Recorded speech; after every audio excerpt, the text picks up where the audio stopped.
Listen up. I won't sugarcoat it. This is the longest cold, flu, and allergy season we've ever seen, but we're not alone. We've got Instacart. Sure, you may be a coughing snot faucet who just wants mommy, but you're not giving up. Not when cold medicine, fragrant herbal teas, and honey shaped like bears can be delivered through Instacart in as fast as 30 minutes. Now let's go win the sick playoffs. Daddy, I just want my soup. Oh, sorry, Sport. App says it'll be here in a few minutes. Instacart for the win. This is GoPowerCat.com publisher Tim Fitzgerald. Thank you for listening to this PowerCat podcast. Make sure you never miss an episode of the PowerCat podcast by subscribing on Apple Podcasts, Spotify, Stitcher, TuneIn, or your favorite podcast network. And if you enjoy this podcast, please consider becoming a subscriber to GoPowerCat.com. We cover the Wildcats like no one else, with our VIP customers enjoying one-of-a-kind coverage from our team of professional journalists. And sign up today for an annual subscription to GPC and grab a 30% discount on your first year. And now here's the PowerCat Podcast. The following is a GoPowerCat.com and Spirit Street production. You've discovered your link to GoPowerCat.com's Powercat Insiders Podcast, presented by Commerce Bank, and it starts right now. Now, let's go to the WTC Gig-Powered Studios. Here's your host, GoPowerCat.com publisher, Tim Fitzgerald. Welcome to another edition of the Powercat Insiders Podcast, brought to you by Commerce Bank. We have no Matt Walters again. We moved the time to accommodate Matt's schedule, and he still was unable to attend. I don't think he likes us. Real diva behavior, I'd say. That's very diva. He's like, well, I mean, he's official. Yeah. I'm Tim Fitzgerald. That's Ryan Black of the Manhattan Mercury. Kellis Robinette, who's sitting across from me today as we switch up our seats, and it's throwing me off. He's from the Wichita Eagle. And not Matt Walters to my right is Riley Gates, as he was called in off the bench. It was kind of like you were minding your own business in Omaha, and you got called up to the bigs. This is the bigs. But I've been sent down and then brought back up Yeah. again. So You're running out of options. like I'm a back and forth type player.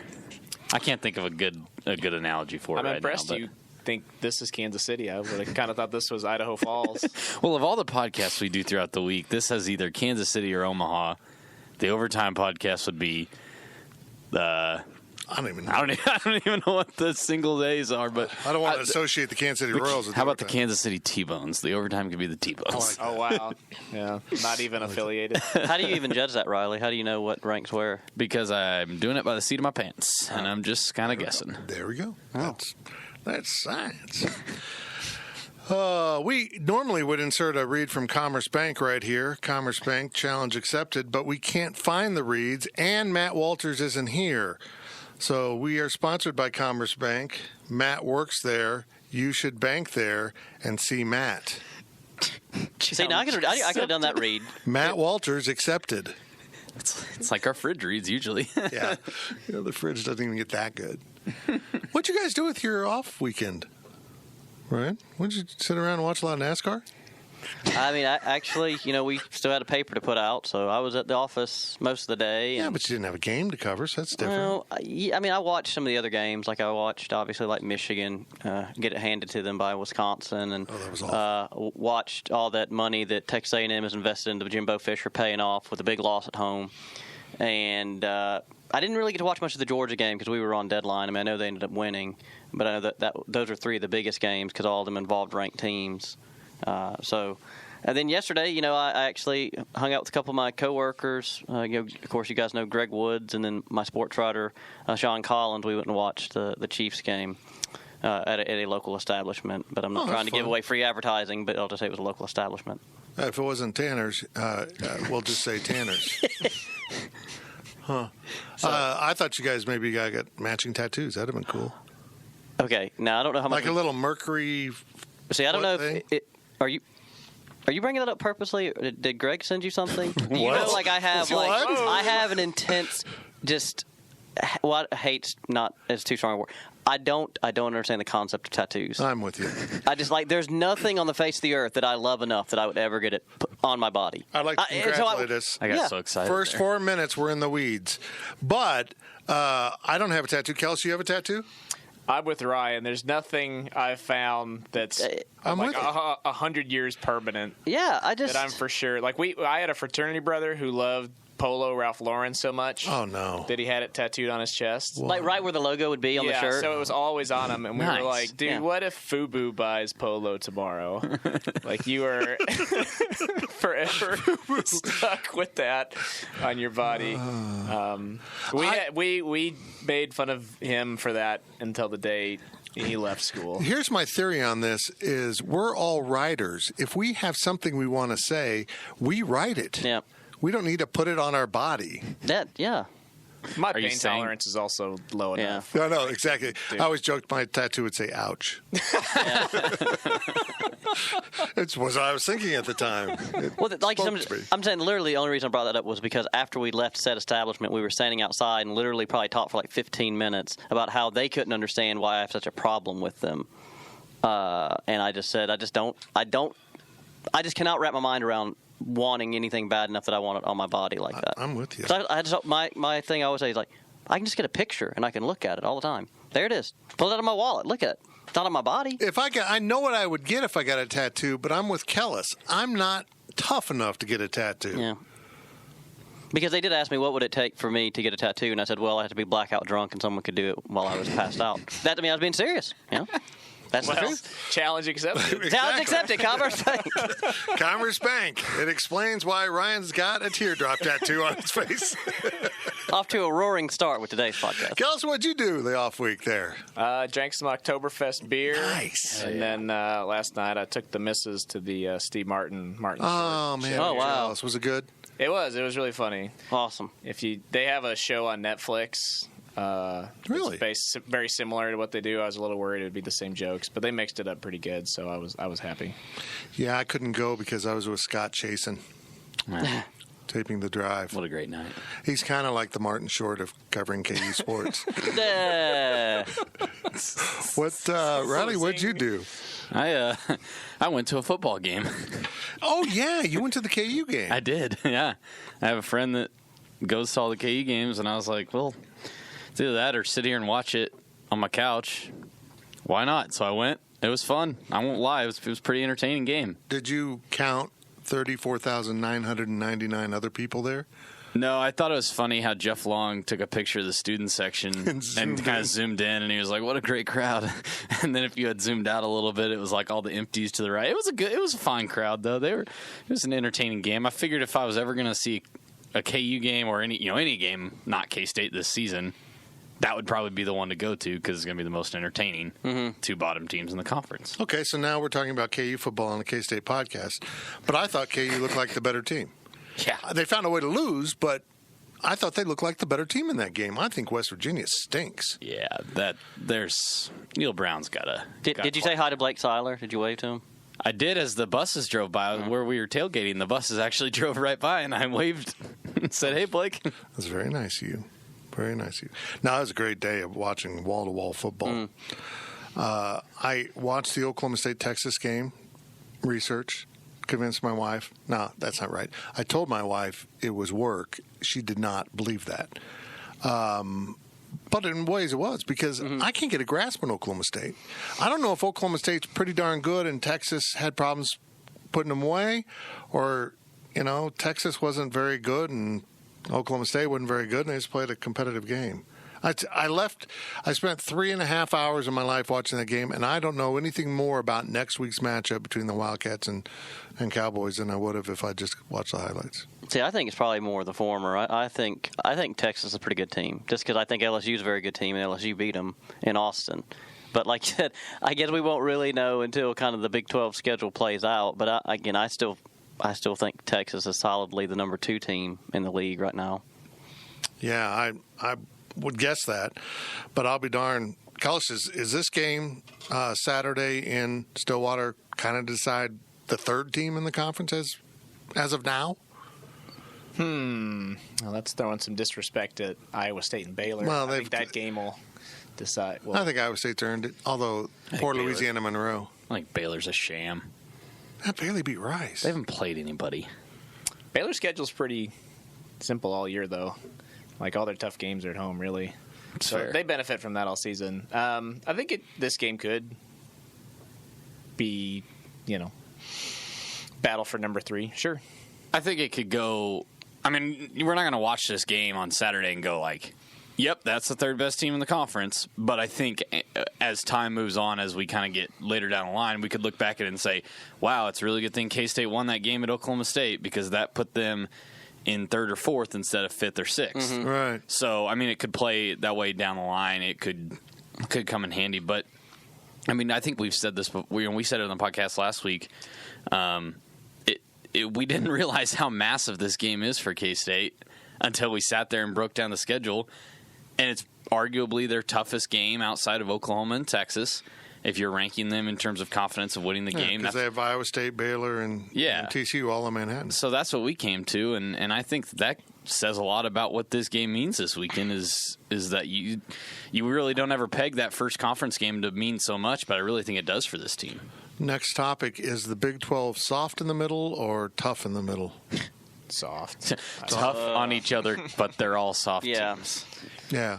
That's such a weird conference. Soft-ish. Softish. I mean, so we're not fully committed to soft? They're all in like that, 20 to 50 range. Yeah. It's, and then I saw even KU's up to 77 in the Bill Connolly Index. That's got to be a record. I mean, wow. Yeah, I haven't seen them since in double Mangina digits left. forever. I hate to keep bringing KU into the podcast, but on a K-State podcast, but that's what you saw. Well, I look at KU, and I'm thinking they gave West Virginia a run. I could see them fighting hard with a team like Texas Tech, maybe. In fairness, I don't know where the games are in KU's schedule, but I'm happy you don't know. There are more games on KU that I can look at and say KU might compete in that one than I've ever been able to say in the last few years, and I think that says a lot about that bottom tier of the conference, kind of those lesser teams, is the fact that the definite bottom, KU, West Virginia, are probably going to give them a run for their money. So you've got heavy hitters in Oklahoma and Texas. You've got some teams like K-State, Oklahoma State, maybe Baylor and Iowa State that we could see winning 8-9 games, and then they could also go 6-6 or 7-5. And I just don't think that there's, like I said, those heavy hitters all the way down through like there is sometimes. I think I want to change my answer. I said softish. All those teams beat somebody else decent outside of the conference. That is true. TCU beat Purdue. KU beat Boston BC. College. West Virginia beat NC State. Iowa State didn't beat Iowa, but it was close. It was close. Yeah. Beat Northern Iowa. Yeah. Beat who did they beat this week? Was it Elon? No. UL Monroe. Oh, yeah. Okay. It was in Monroe. That and they looked awful. And they kept scoring. Iowa State kept scoring. Yeah. It was the most points an Iowa State football team scored since 1910 or something like that. And then K-State obviously beat Mississippi State. So it is an interesting point. I think this conference, though, is going to pose a problem. If Texas turns around and loses some games in the conference, it's going to pose a problem for Oklahoma. If Oklahoma legitimately is trying to make a run for the playoff, will they have wins to value in this conference? And I guess maybe the same can be said for Clemson in the ACC. Are they going to have wins of value? But they're sitting at number 1, and nobody's going to move them out if they keep winning. Yeah, and I think at this point, Clemson. I'm not trying to sound like a Southern homer here, but Clemson more than has earned the benefit of the doubt because they've beaten Alabama twice in the playoffs now, and Oklahoma has yet to win a playoff game. True. That starts an interesting argument. Would a one-loss? Because I think a one-loss Texas would get in if they won the Big 12 championship. Would a one-loss OU? I would like to think they would. I guess it depends on what else is going on out there. I think the SEC's down a little bit from the middle down. The fact that K-State went into Mississippi State and won, and then Mississippi State trounced Kentucky. Yeah, that was telling. But I do think the SEC's top layer is brutal. I mean, Alabama, Georgia, LSU, and maybe Auburn, still not sold on them, are all really good. I mean, that's the first time I've got to watch Auburn for a full game in quite a while, and man, their defensive line is just ferocious. Oh my gosh! Like they bite people? Well, I mean, I guess they technically could if they didn't have helmets on. Well, just ferocious. Can do anything really. And so, mean. I mean, their defensive line's for real, at least. Again, I know their true freshman, Nick's the starting quarterback. I mean, he's still undefeated, but he's still, to me, he's just doing enough not to lose games. It's not like he's going out there and passing for 350 a game with no interceptions. I mean, they're kind of getting by more on the sum of their parts right now than any kind of dominating, one aspect. But I do agree that I think the three above them in the SEC have kind of separated themselves. Florida's the only one now I'm not sure about, because if Franks hadn't get hurt, I'd feel a little bit better about them. But now I don't really know. I mean, that was Trask's first start since high school. And obviously Tennessee. I mean, ugh. Arkansas. Oh, well. Ooh, that was a bad loss. Yeah. San Jose State? Yeah. Yeesh. Yikes. Yeesh. You can't explain that. I mean, that shouldn't be possible. You should just have so much more talent. Yeah. They could go out there and screw around and still win by 2 touchdowns. Yeah, it's going to be interesting, and it strikes me as you were talking, even 1 year ago, not that K-State's in the conversation for the playoffs and nowhere near it this year, the momentum of the program makes that conversation feel a little more tangible, a little more relatable to where K-State was in the past. And, I'm a fan of getting it to 8 teams so we can make sure all the conference champions are in, and then one good non-Power 5 team's in for sure if they reach certain standards. Yeah. So that's not for sure, by the way. I do think 8 is the perfect number. Because like I said, it's the 5 power conference teams, the best at-large from a group of 5, and then 2 at-large from the SEC. Well, just from whatever other 2. The SEC West, third place. Need to be in. Yeah. So the top 3 of the SEC West will be in. And then Georgia will be the non-Power 5 team if we need the spot. We'll just work it out that way. But no, I do think the SEC is loaded at the top. And it comes back to this. In the past, they've had a lot of challengers in the middle that could knock them off at Mississippi State. Yep. I don't see that this year. So I think we're going to have a lot of really nice records. And again, like Kentucky isn't as good as they were last year. No. And so there's just a lot of teams that won't challenge the upper echelon like they have. So, but back to K-State. Yeah, K-State. Were we ever on K-State? Well, I was thinking for a second Ryan maybe accepted a job as an SEC beat reporter with how in-depth he was going with Florida there for a minute. Yeah, he brought up Florida, and I'm like, who's the coach? Oh, Dan Mullen. Yeah. That's right. I think this game for Kansas State is like Mississippi State, Kellis, everything to gain. Everything. I mean, most of us, if we sat around the start of the season, maybe this wasn't one game we would pick them to lose, but we wouldn't be surprised if they lost it. So now if they win it, it's like, okay, well, now they're even farther ahead of the game, because I had them losing this game. I had them at 2-2 at this point. After this weekend, not this point, but after the weekend. Yeah, you could say they're playing with house money. They just won a nice, blackjack in the last hand. Let it ride. If you get it again, bam, you're 4-0, and really there's nothing stopping you from going 6-0 at that point. If you can go on the road and beat Mississippi State, and then on the road and beat Oklahoma State, I'm probably going to go ahead and picking them against TCU and Baylor. So, and that would be quite epic if they started 6-0 and then had Oklahoma. That would be very 2011-ish. Oklahoma obviously won big in that game. Yeah, that was a bit deflating. 7-0. Yeah, if history holds up, K-State will be at a disadvantage against Oklahoma because it'll be in Manhattan. Yes. The game gets flipped. That game's always so weird. They should go back to selling that game. Yeah, it works out best for us. We're just going to sell the game. You can have the home games because we beat you in Norman, not in Manhattan. That makes sense. Well, the younger fans don't have any clue what we're talking about. The program was so bad when Bill Snyder arrived, they were literally selling the Oklahoma home game because they'd make more money by going to Norman, like it was a non-conference game. That's how bad the program was. It's just interesting going into this week because even if you had them winning at Oklahoma State, you probably didn't have them win Mississippi State. I know I sure didn't. Well, an optimist probably had them at 3-1. Right. A fool had them at 4-0. Right, yeah. And so, and even if you lose this game, it's good to be a fool. Now you're 3-0.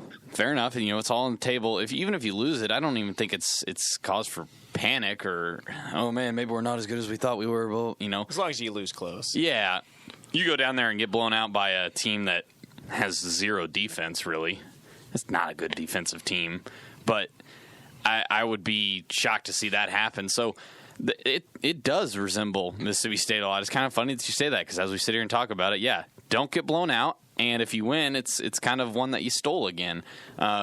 And like Kel said, that momentum is going to be a lot. I don't see them not starting 6-0 if they win this game. Wow, that's a sentence I never thought I'd say.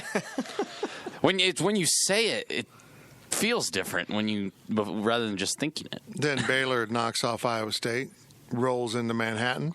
Baylor's not going to beat Iowa State. Sorry. So does that mean Iowa State's better or Baylor's is bad? I told you, I don't think Baylor's that good. I mean, I think they're fine. I don't think that they're And yet special. you're wearing a green shirt.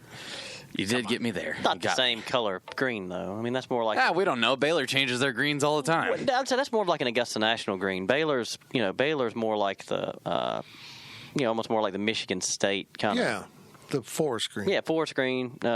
One of Oregon's 100,000 million colors. That's part of that color scheme, too. I'm going to disagree with Riley on this. I think even if K-State were to get blown out this weekend, I don't think it's cause for alarm. Because I just feel like... man, as perfect as the 3-0 start has been, it would be disappointing from the aspect of it's the very first conference game they ever play under Chris Kleiman, but I still don't think any real rational person would be like, what's going on here? What happened? Could the wheels really have fallen off during the bye week? I think a blowout would be very bad because this is their first game against a Big 12 offense, and if they just get lit up, then that's not a good sign going. You don't want to break their confidence. And then you start screaming, was Mississippi State a fluke? Did they just kind of... Well, Mississippi State's offense was just so one-dimensional. Because they went in there and stopped Kylan Hill, and they couldn't do anything else. You got to have something to build off on this week, whether it's, we lost, but we gave it a heck of a run. It was just they just had too many offensive weapons, or we got a big win. You gotta feel good going into Baylor because then you have the potential to fall to 0-2 to start the conference, and then. But you said Baylor's not any good. That's not going to happen. I don't know. Hey, I don't think they're going to lose at Oklahoma State, but I'm not always right. Yeah, that green's starting to look a different shade. That's right. Yeah.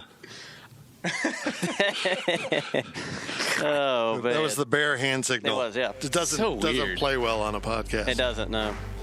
Without cameras. This is the Powercat Insiders Podcast, sponsored by Commerce Bank. We're here without Matt Walters. We're damn happy about it, and we'll be right back after this break.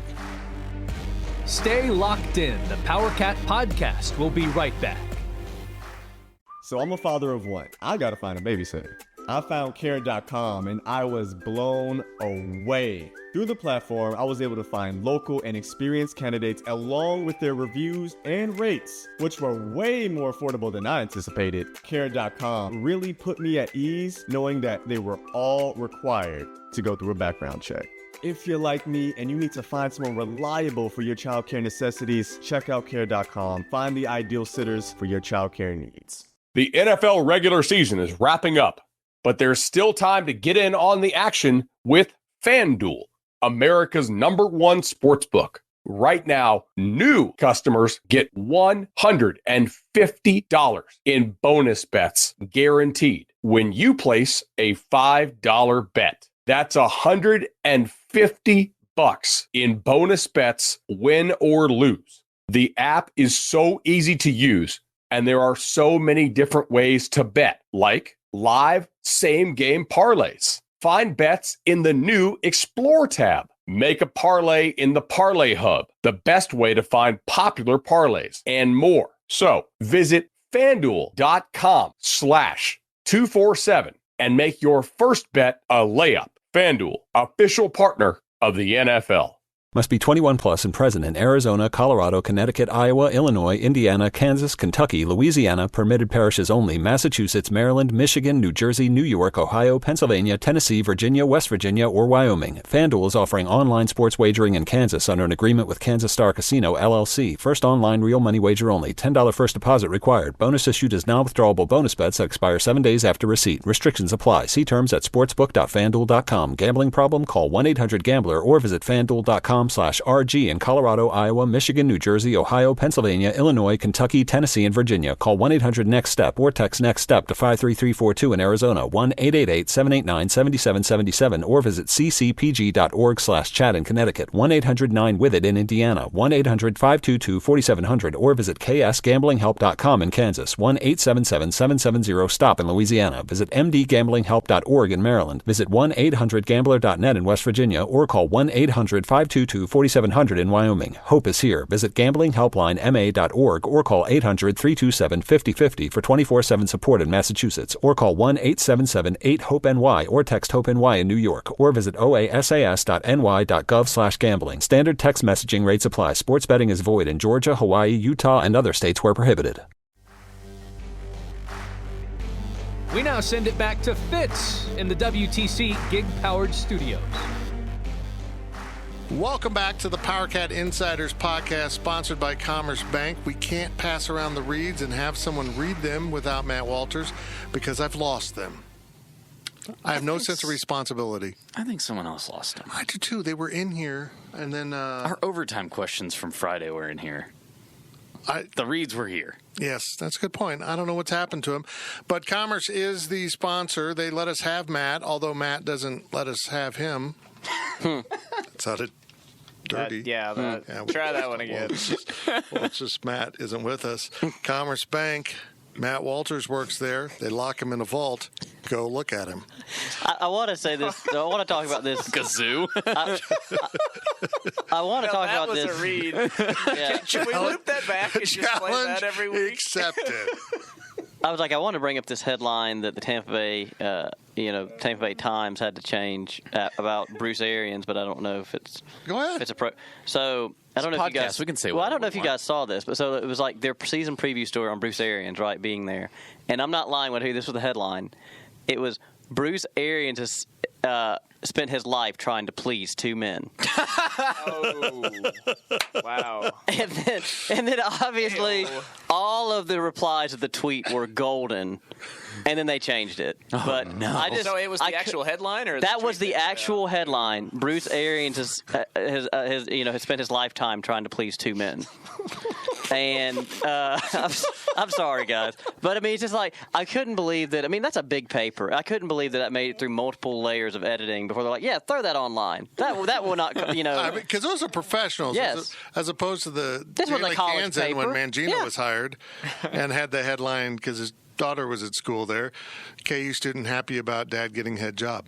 Oh, yeah, man. Gee. I've never heard that one before. Well, that one went straight into print, so there was no change in that. Yeah. Oh no. That was in the olden days. Yeah. So they changed it to.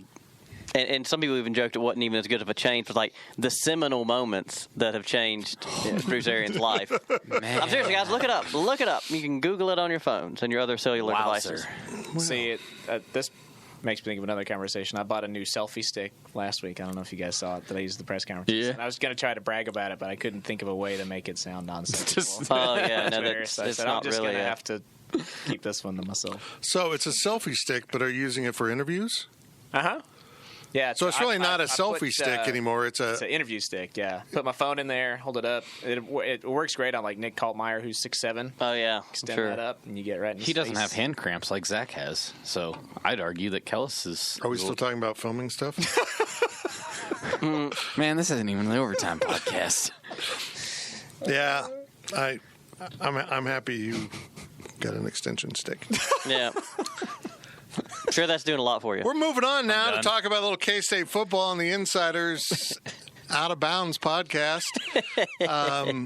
Insiders out of bounds. I like Yeah. how you shifted Yeah. inside out. Riley Gates, what do the Kansas State Wildcats have to do best to win in Stillwater Saturday night on the channel nobody can find? Well, isn't that the secret? You know, maybe if K-State loses and nobody watched it on TV, Did it really happen? Yeah, that's a good point. You're not going to shut down Oklahoma State's offense. Like, that's just not going to happen.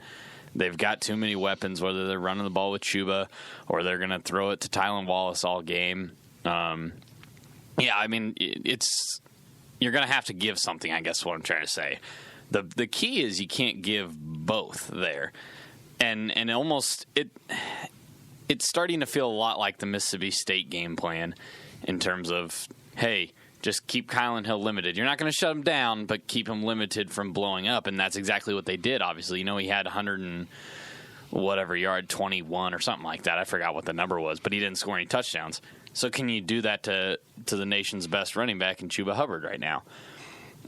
Is he still alive after Saturday night? Because they ran him like 40 times. Well, that's an interesting topic that Mike Gundy addressed a few times on Monday. But that's an interesting way to look at it. The K-State defensive line could try to wear them down a little bit, but I'd probably just be more worried about the passing attack than the rushing game. I feel really good about that defensive line and what they were able to do against Kylan Hill. I'm a little bit concerned what might happen when they face a real court. Mississippi State couldn't throw the ball at all. I mean, they were underthrowing, throwing behind receivers, overthrowing them. I mean, anything they could do to miss receivers. Isaiah Zuber blatantly dropping a pass. Yeah, everything they could do. Now you've got a really good quarterback in Spencer Sanders and one of the nation's best, if not the best receiver in Tylan Wallace. So you got to find that middle-of-the-road game plan, I guess, on the defensive side of the ball that can just kind of keep them contained because you're not going to shut them down. You're not. I hate to say it, but you want to bend but don't break. Ugh. K-Staters just went into convulsions. No, and I think, Riley, you brought a perfect point, is that, in each of those first two games K-State played this year, they played, high-level quarterbacks and passing games for their level. But in terms of, FCS, you remember Scotty Hazelton talking so much about how good Chase Fourcade was being a senior guy, but they just didn't have the weapons that could actually hurt K-State. The same the following week against Bowling Green. That quarterback was coming off being the MAC East Offensive Player of the Week. They have separate Players of the Week for their two divisions because right, they're so that's crazy. Mighty. It's such a dominating conference. Yeah. So I'm just saying that K-State has at least – they faced quality, but this is going to be a totally just different stratosphere than what they've seen at any point this year in terms of the passing game they're going to see Saturday. It's interesting. Tell us, what does K-State have to do to get out of there with a win? I was going to say pretty much the same thing as these guys. I covered everything. They're going to score. They're going to get yards. I would just say keep them on the field. Don't let them do it quick. That's what they want to do. Just score a touchdown, get on defense and take some chances, and try to get the ball back and score again. If they can do the opposite of that and build a lead like they did a couple years ago, I think they'll probably win. And then, same thing not same thing, but when you go to offense, they didn't really have the best conversion rate. At Mississippi State, it almost seemed like a lot of times on second down they were just kind of running just to gain a yard and keep possession and keep the defense off the field. I think they got to do just a little bit better job of moving the chains probably. Skyler's not going to have a game like he had in 2017 in terms of hitting receivers for explosive plays just because Byron Pringle's not here anymore. He's not going to do that again. They don't have, at least not yet, they haven't shown that they have the offensive weapons in the passing game to have an explosive play like that. But I feel like this is a game where he's got to step up. Oklahoma State giving up well over 200 yards a game in the air. Only the McNeese game did they not give up over 200. So I feel like this defense has the ability to give Skyler a lot of chances to have big plays, but he's got to go out and make them. I kind of put it out there last week, 2 weeks ago, whatever, for Mississippi State that it felt like this was the game that Skyler was going to have to start making some plays because he didn't have to do it in those first two. And I thought Skyler managed it well again, but obviously the passing game wasn't a huge part of it. I feel like this one they might need to be throwing the ball, trying to find success throwing the ball a little bit because I think they're going to have the opportunity to do that. And I don't know who that goes more on. I don't know if that goes more on Skyler needs to start making those plays or if the receivers need to do a little bit better job of giving him the opportunity to maybe have an explosive play or two. I don't know where that's fallen right now, but I think I'd like to start seeing some more out of the passing game because it's just been whatever at this point. Those first two games, meh. Yeah, for me, it's an interesting balance. They're going to have to run the ball and be, dedicated to it.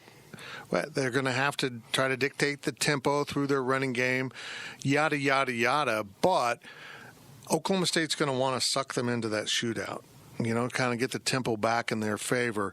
So it's this balance of trying to resist that urge to get into the shootout because they'll almost invite you into that because it's their game while still trying to run the ball and, have possession and play almost a slow-down type of ball that Kleiman and Snyder both have wanted to accomplish against these offenses. This will be really the first time we've seen how Kleiman does manage one of these Big 12 offenses because Mississippi State certainly wasn't that, and neither were the first two non-conference games. Will they really be passive on defense and try to prevent the big plays like Tom Hayes and company did, which, as painful to watch as it was, it worked quite often, kept you mathematically in games. You didn't always have the math to overcome 29 points, but it in theory worked, and it'd keep them around a lot of games. Or will they, just find themselves and say, the heck with it, they're scoring on every time they touch it, we can do the same. Let's go. I'm going to be very intrigued to see how Kleiman gets into it. I suspect he's going to run the ball with greater conviction than he has at any time this season. They will just hammer with the running game, unless it's absolutely not successful. If they put 10 guys on the box and leave a free safety to cover 3 receivers, they might want to throw it. Big if true. Yeah. I think first drive especially, they're going to come out and try to have a 20-play, 15-minute drive if possible. That would be great. And we all get to go home. I think this is a game 4. where if they won the toss, they might say, we want it. We want the ball. Just because they want to get a lead and be able to dictate things from then on. I was shocked that they did not do that at Mississippi State. Are they deferred? Yeah. I was blown away by that. I really thought that they would try to go take it and deliver that first punch. Now, I know they ended up delivering the first punch eventually, but I thought they would try to do it right out of the gates rather than wait. But I guess it worked out at the end because they got the ball back to start second half and kind of balanced out that momentum again. Ryan, one of the interesting things about winning at Mississippi State is they did it without 2 starters on the defensive side of the ball. And it looks like Wyatt Hubert will be back at D end and Walter Neal Jr. will be back at corner. How surprised were you that K-State's defense was so efficient without 2 guys when we've been talking about a lack of depth? I was really surprised. Yeah. Because, I know we brought up, I think maybe the very first podcast that we did here was that I don't think, but from the end of last season until the first game this year, we heard more about any defensive guy than Wyatt Hubert and how much he'd grown, how he'd earned the respect of the team, getting that team captaincy honor. He's got pretty hair. Yes, and that was something that Kellis mentioned about his hair. And then you talk about the leader in the secondary is Walt, basically, at least the vocally, because A.J. Parker is not that guy.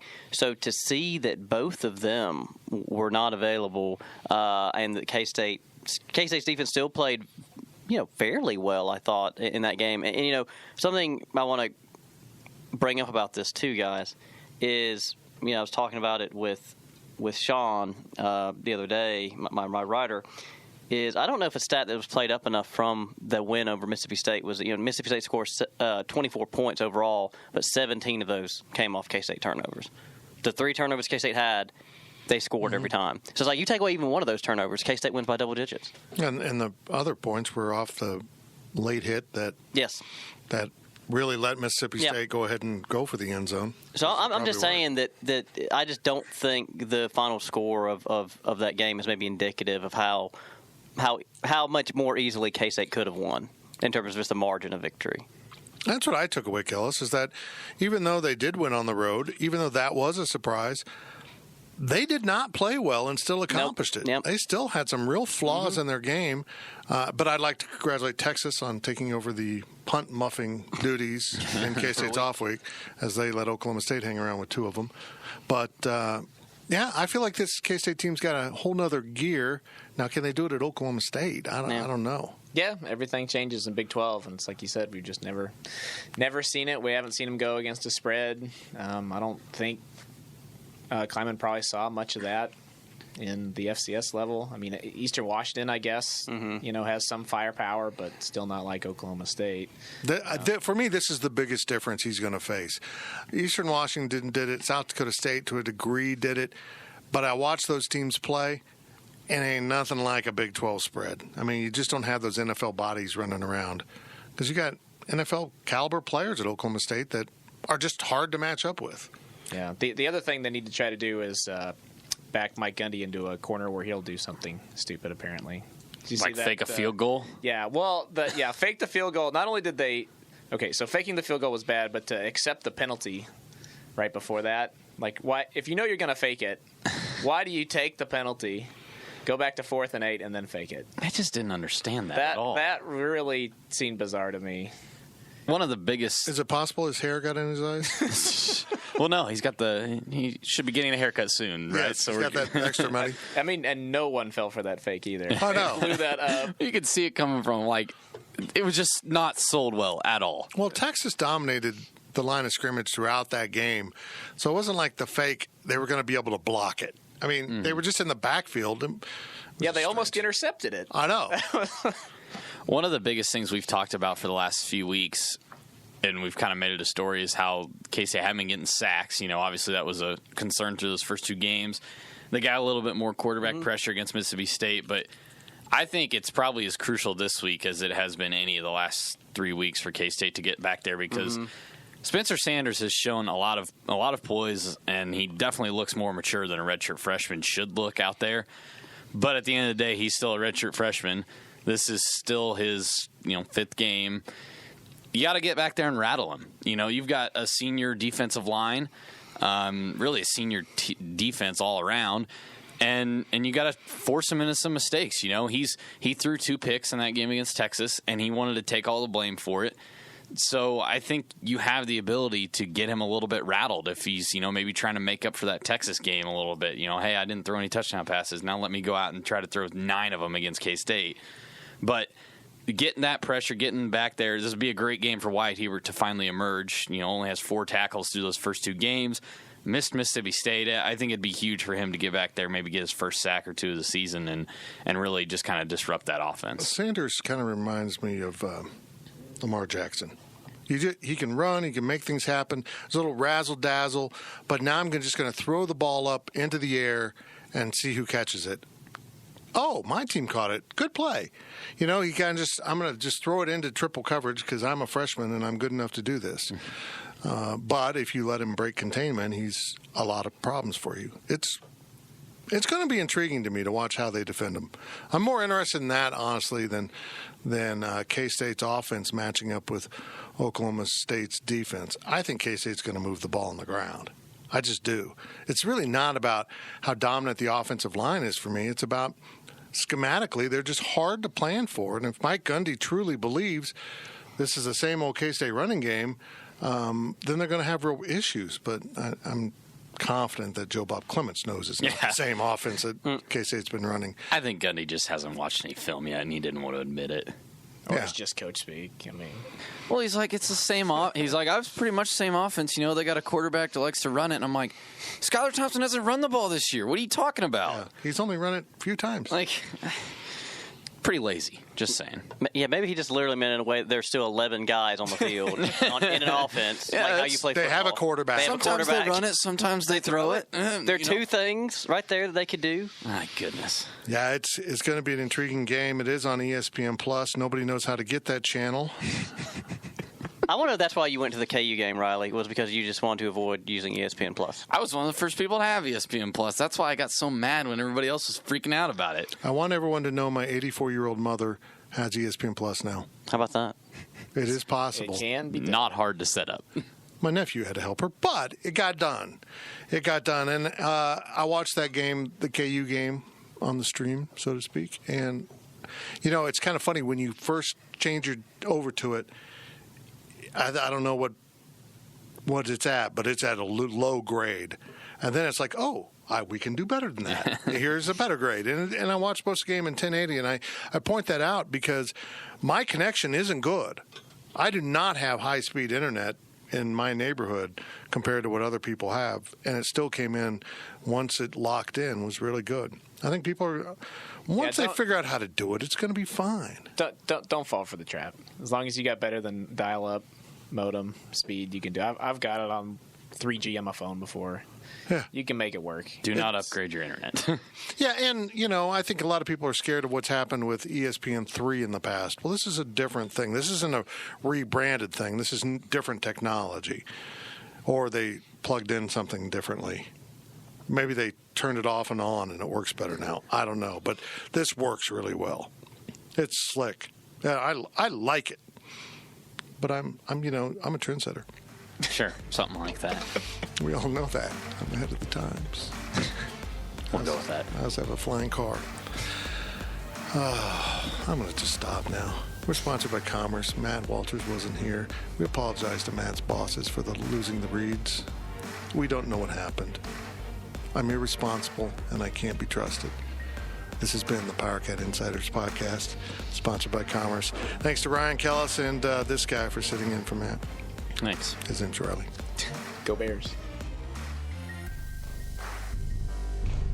You've been listening to the Powercat Insiders Podcast, presented by Commerce Bank.